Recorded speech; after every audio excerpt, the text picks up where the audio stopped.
everyone. Welcome to the African Exodus show. I am your host, Tierney Cherie, here to you with a new video. Before we get started with African and world news, I do want to remind you to subscribe to my Telegram channel.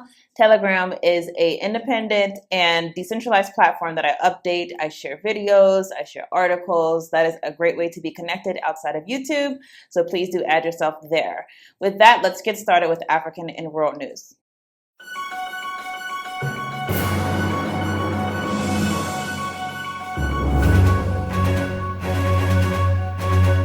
Many of you have probably heard that Jamie Foxx, the actor, has been in the hospital for a long time, weeks, probably over a month by now. Well, some very concerning information has come out about that, some that I think pertains to many people and that we all should know. So let's read about that. Journalist says Jamie Foxx left paralyzed and blind from a COVID-19 shot. Reports online say the Hollywood megastar Jamie Foxx was allegedly left both paralyzed and blind after receiving a COVID-19 vaccine.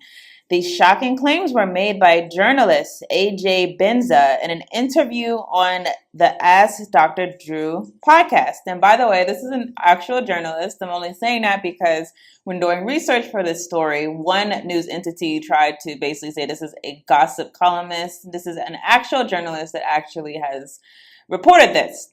Now, Benza said that a supposed well-placed source told him how Foxx was pressured into getting the vaccine and the effects he allegedly suffered. Jamie had a blood clot in his brain after he got the shot. He did not want the shot, but the movie he was in, he was pressured to get it. The 61-year-old went one step further, claiming that the blood clot in his brain caused him at that point to be partially paralyzed and blind. Benza's shocking claims have not been confirmed by a source close to the Oscar winner. They also have not been denied by anyone close to Jamie Foxx. And multiple sources have also come out since then, also corroborating this story. So obviously, this is a situation that many people are sensitive to because many people have also gotten the vaccine. Many people have opted not to get the vaccine and been punished for not getting it. Here's the thing that I want you to think through. More than likely by now you've already gotten or not gotten the vaccine. You've already basically taken your stance. And many people, I think, probably regret having gotten a vaccine. I think you should look at this story and think to yourself, because of the situation that Jamie Foxx was in, it was not necessarily, according to the source at least, that he wanted to get the vaccine. He was pressured into getting it because of work. Now, if you were in a similar situation during the pandemic, you might have also made a similar choice. Many people were not ready or not feeling comfortable getting vaccinated, but they did so because they wanted to work. And many people basically regretted that decision. If you were put inside of the same situation, again, being put in a situation where you have to work in order to keep up with your life, in order to take care of yourself, and your job is pressuring you to do something with your body that you do not want to do, will you be able to resist this time, or will you be inside of a similar situation? I want to ask that in light of some updates from the World Health Organization, because if you do not know, the World Health Organization is actively taking quote-unquote proactive measures that are going to ensure that if another pandemic were to happen or a plandemic were to happen, that they would be able to exercise more authority than they did the first go around. And that authority would basically encompass all of the governments of the world.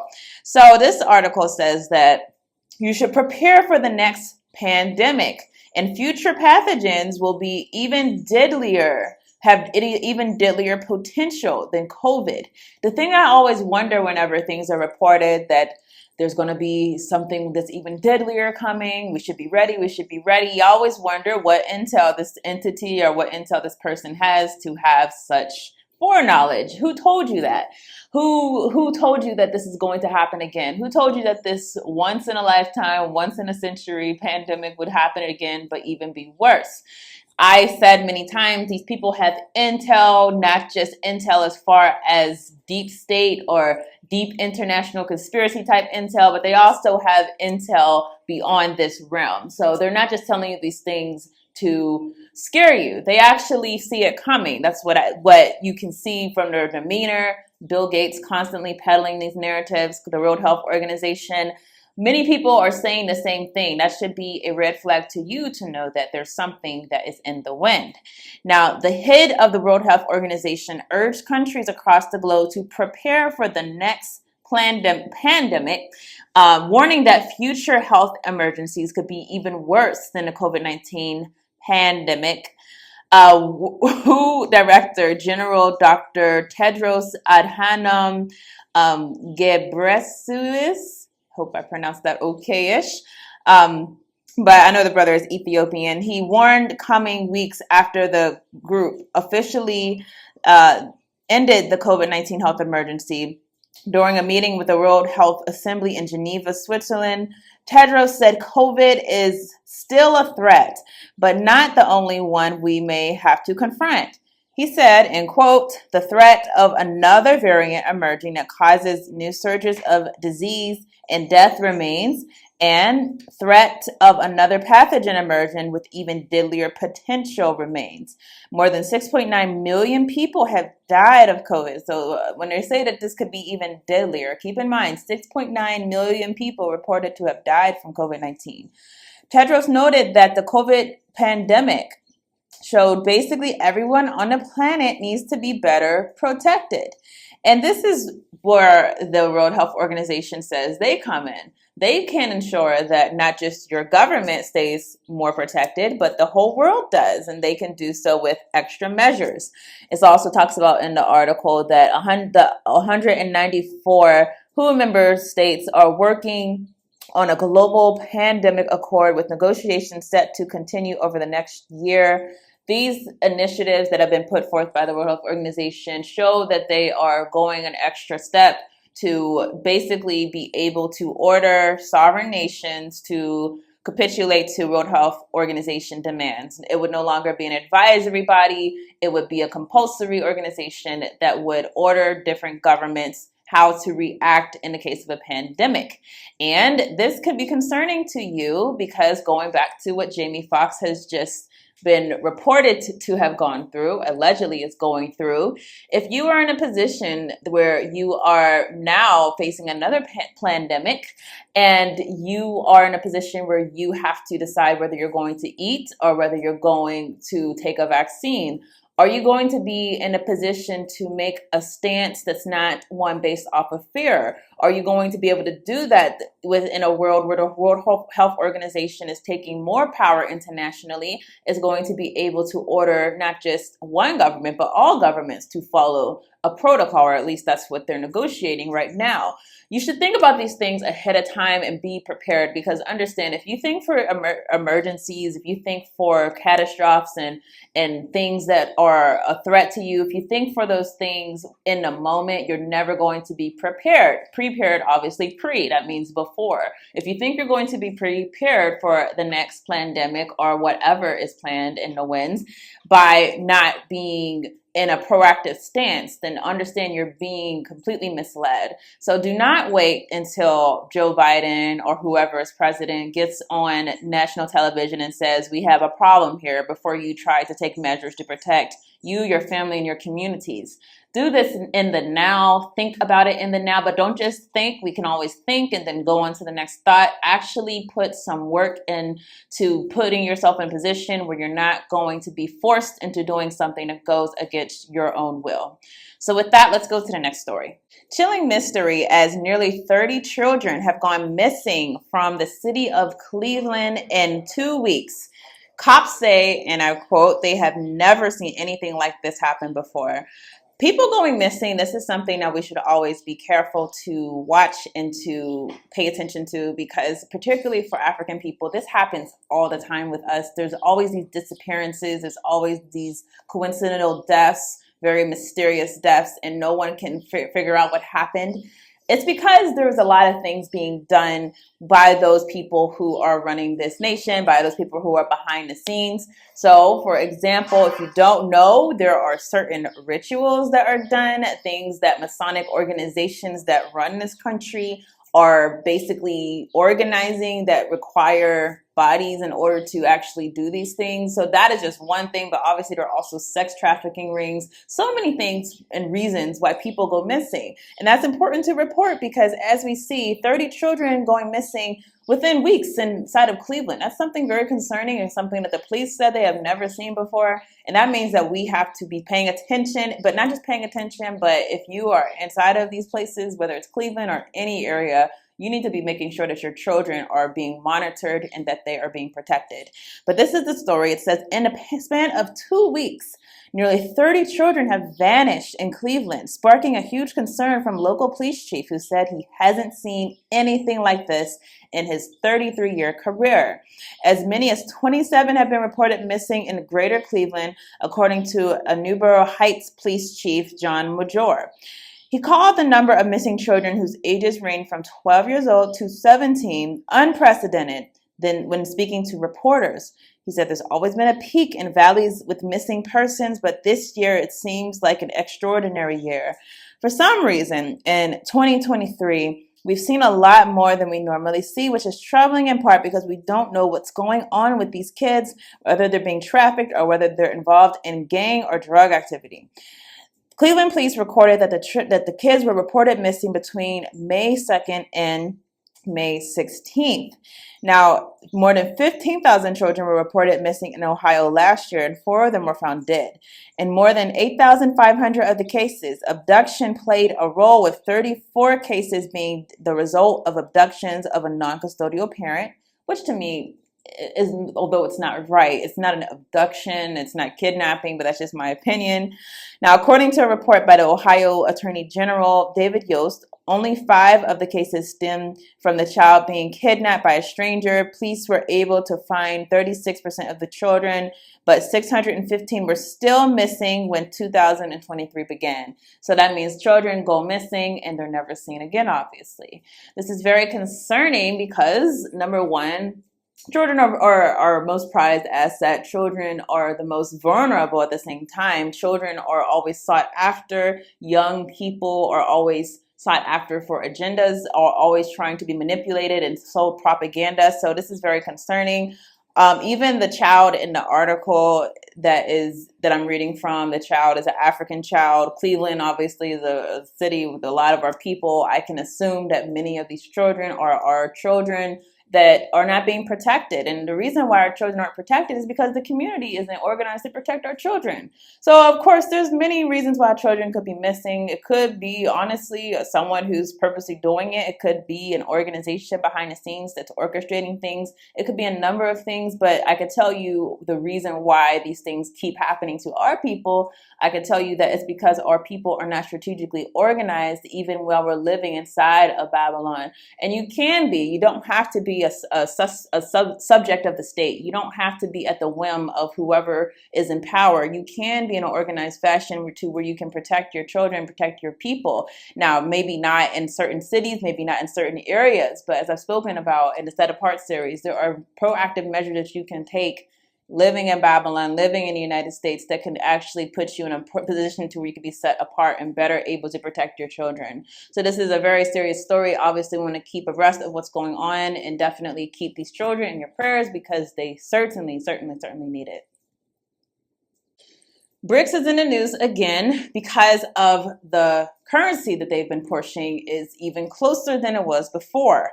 Now, ministers from more than a dozen countries, including Saudi Arabia, Iran, and Cape Town on Friday, were in Cape Town, on Friday for talks on establishing closer links with the BRICS blocs of major emerging economies as the group met with intention of deepening ties and positioning itself as a counterweight to the West.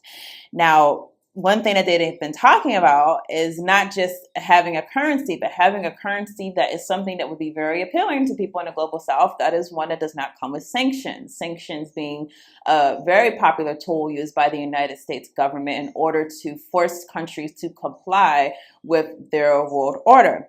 So it says BRICS, which now consists of Brazil, Russia, India, China, South Africa, is considering expansion and even a possibility of a new common currency for international trade as an alternative to the US dollar in an effort to avoid the impact of sanctions over the war in Ukraine. And I've spoken about this. The United States was acting very stupidly, in my opinion, whenever they overly sanctioned Russia to the point where they couldn't even have access to their US dollars.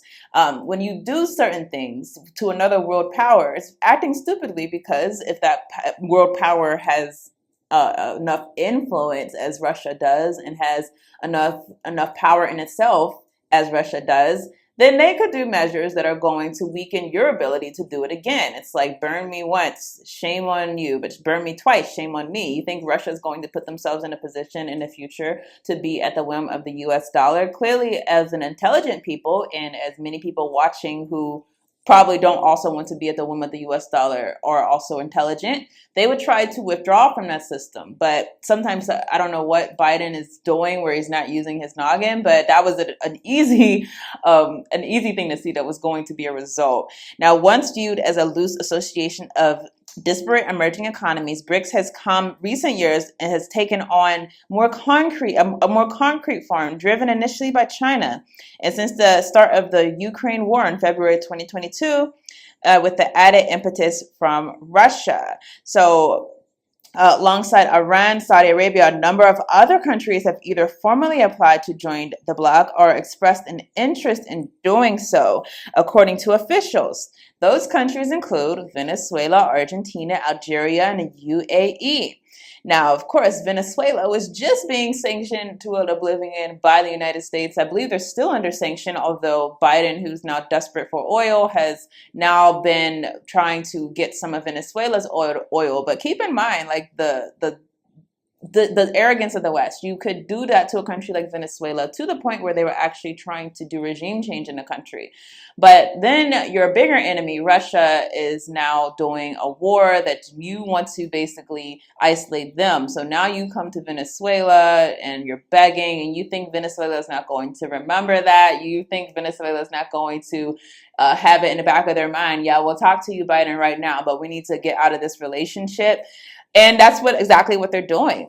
Now, foreign ministers representing the BRICS countries expressed concerns about the use of unilateral coercive measures, which are incompatible with the principles of the charters of the UN and produce negative effects, notably in the developing world. They also called for a shift in the global order.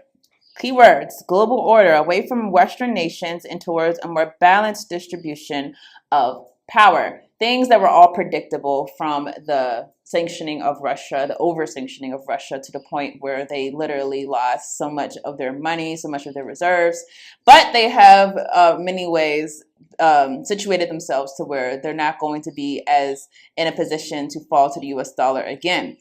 So this is something that's in the wind. It's something that's happening. As you might have heard in another segment I did, the U.S. is near falling, is near collapse, and that collapse will be met by the rise of a new giant. That giant is going to be, I believe, the BRICS nations, are more so led by Russia and China, but certainly this organization is going to play a vital role in the new season that we're going to be in. The question is, how long will the BRICS nations work? How long will that order actually last? Probably for some season, but I don't think it will be a long-term or completely replace Western hegemony. I think that something else is coming, something else more strong, something else more powerful, as I've said a number of times on this channel. But it is important that you know that a new currency is being proposed at the same time, even while the United States is talking about a Fed now dollar, a digital dollar. So we can assume that this currency will probably be digital. So there's some things to keep in mind. Let's go to the last story, which is actually related to this story. I've said a number of times on this channel in regards to Russia, China, and Africa, and the United States, NATO, is that we are being set up for a proxy war. That is my belief, that the nervousness of the United States government at Russia and China puts them in a state where they're willing to basically instigate more conflicts in the African continent in order to maintain their dominance in Africa. Now, it's important to remember, even though you have other competing powers like Russia and China in the continent of Africa, they are still competing powers. The United States still is the one who is overwhelmingly calling the shots inside of the Russian country, because you'll be given a very different image depending on who you watch or where you get your news from. But it is true that the United States is feeling that nervousness. They're feeling that anxiousness about a change in the global order, as is evidenced by leaked documents. Now, this actually came out April 13th, but I'm reporting it late because I forgot to report it earlier. So let's report it now. A collection of leaked classified Pentagon documents has shown that the United States' anxieties over the growing Chinese and Russian influence in Latin America and Africa. Among the details are references to Russian mercenary group, the Wagner Group. The Wagner Group, of course, are in a number of countries as we speak, and are supposedly exploring a contract to fight criminal gangs in Haiti, and a Chinese company is negotiating to build a deep water port in Nicaragua. Now, let me tell you right now, although the United States is nervous about things that will happen in Africa because of the strategic importance of controlling this continent, particularly the minerals and the land and the wealth, the people, the labor, things happening in the Western Hemisphere are even more triggering for the West. We've seen this obviously with how the West doubled down on countries like Venezuela or Cuba whenever they went towards communism or went towards socialism. And so we see that the threat to them is very different whenever it's inside of their backyard. And the fact that it's being spoken about of Wagner going into Haiti, which has remained a proxy of the United States government in recent years, it would seriously cause some trouble, honestly. Seriously cause some angst. It's causing angst. Even the proposal, enough to where I think that you're going to see a lot of special forces doing things in order to maintain that power. Now, another document mentions Russian support for the Brazilian effort to establish a group of supposedly impartial countries to negotiate an end to the war in Ukraine, because they don't want an end to the war in Ukraine. They're trying to achieve an end. The end for the West is the depletion of Russia, the depletion of China. That is their goal as far as Ukraine. And so a peaceful arrangement, one where people stop dying, is not the ideal. The documents, many of which appear to be produced by the intelligence arm of the U.S. Joint Staff, the Pentagon's most senior uninformed leadership, were posted to social media platform Discord over a month ago and have prompted the Pentagon and the Justice Department to open investigation. It's unclear who's behind the leak. But Biden administration officials have expressed concern about Russia and Chinese influence in Africa and elsewhere. They said they take the form of arms sales, infrastructure projects, or media campaigns. They take these things very seriously. So this is something that I've been saying, don't think that when they talk about Russia and China and Africa, they're doing it from a stance of actual concern. They're not. They see that they're losing their grip over the African continent. It's not going to be as quickly as some people might want it to be, but it is happening gradually. Now, what the United States sees as a problem is not just having these competing powers, but also having the African masses who are waking up to the history of colonialism, the history of imperialism, the many United States CIA operations that have happened in the continent. There's a lot of public information being shared to where the dirt is starting to come to light. A lot of people, for example, will not forgive the United States for the assassination of Patrice Lumumba or the coup against the coup of Kwame Nkrumah. So many things. I mean, we can go into the long list, the assassination of Thomas Sankara. So many things have been done, the assassination of Steve Biko, and throughout the African continent, and they're inside of our memory. And we can completely draw parallels to those things that have been done in the past in our current condition today. The fact that we still have not healed as a people, still have not taken power, taken authority over our destinies. So understand that they are nervous, but don't think that they're going to go out without swinging. Some of us think that this is not going to be a cause for bloodshed. Listen. the U.S. losing power is the biggest scare to that system, and they're not going to go out without a fight. So I hope we are ready for what's going to come as a result of the waning power of the United States government. So that is it for this segment. I will definitely keep you abreast of what news comes on with the next week. But for now, I thank you for watching, and I will see you on the next week. Gave monotheism to the world, belief in one God. And at the time that Africa gave monotheism to the world, belief in one God, every other area surrounding Africa were believing in cows, were believing in moons, were believing in the sun. It was Africa and Africa alone that gave monotheism to the world. That is why Judaism had to be born in Africa. It presented the proper conditions for Judaism to be born there. Sigmund Freud, in his book Moses and Monotheism, his last book, and the book usually hidden, it's hard to get, and I don't see why. I find the book to be a particularly interesting book, and the conditions under which it were written.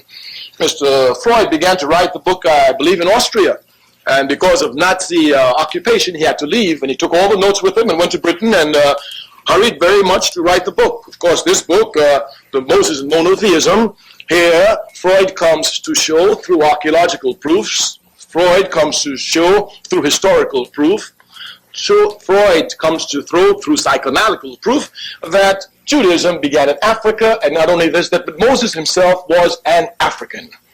Of course, the early priests of the religion were Africans, as they had to be. They were the ones who recorded the religion.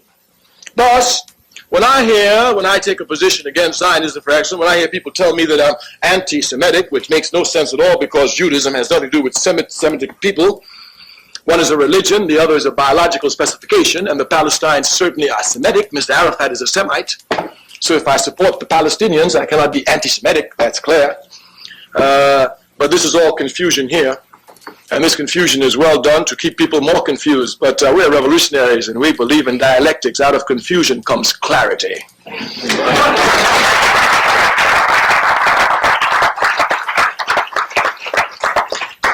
Thus, because our time is limited and we want a lot of time for question, we want to make it clear. Judaism was given to the world by Africa.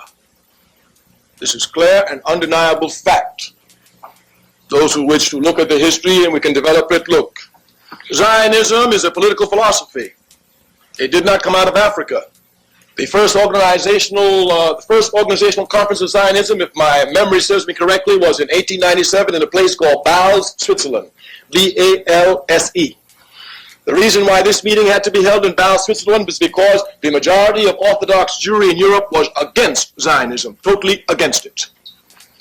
We must look properly at Zionism, its beginning, and its founder, a man by the name of Theodor Herzl, H-E-R-Z-L.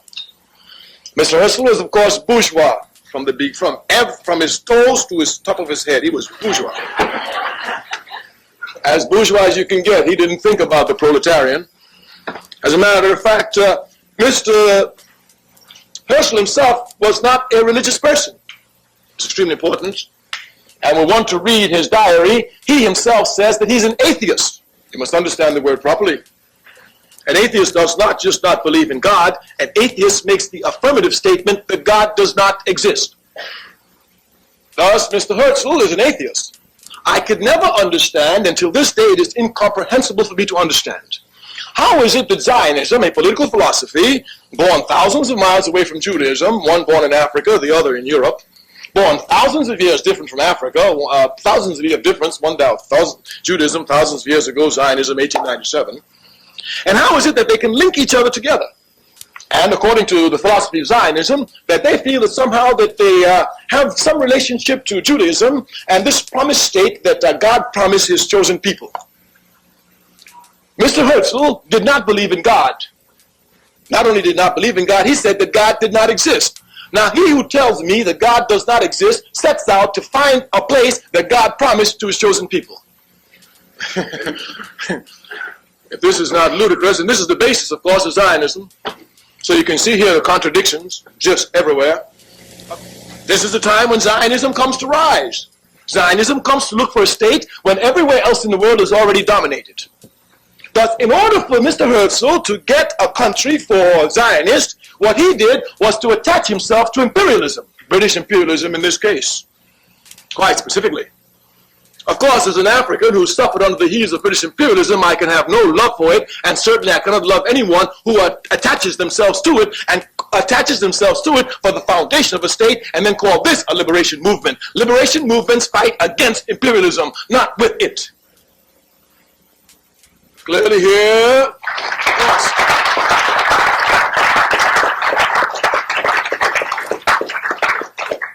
The legal foundation of the State of Israel is what is known as the Balfour Declaration. This declaration was issued in 1917. A man in the government of Britain named Balfour wrote a paper and promised the Jews a national home. The national home he promised them was an area which Britain was colonizing, Palestine. Palestine didn't belong to the British, just like Ireland doesn't belong to the British, even though they have troops there.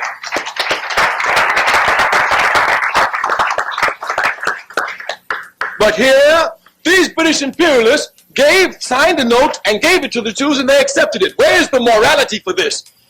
If you say that Israel belongs to you, then you don't go to a thief to get Israel, you go and take it. Once you go to an immoral being such as British imperialism, and this is the basis for you getting the land, then clearly here those who are truly liberation fighters must question this. The basis, we say, is the Balfour Declaration, and Zionists know it. The Zionism is certainly not a liberation movement because it never fought against any imperialism. As a matter of fact, today, Zionism is the baby, child, and infant protector of imperialism in the Middle East.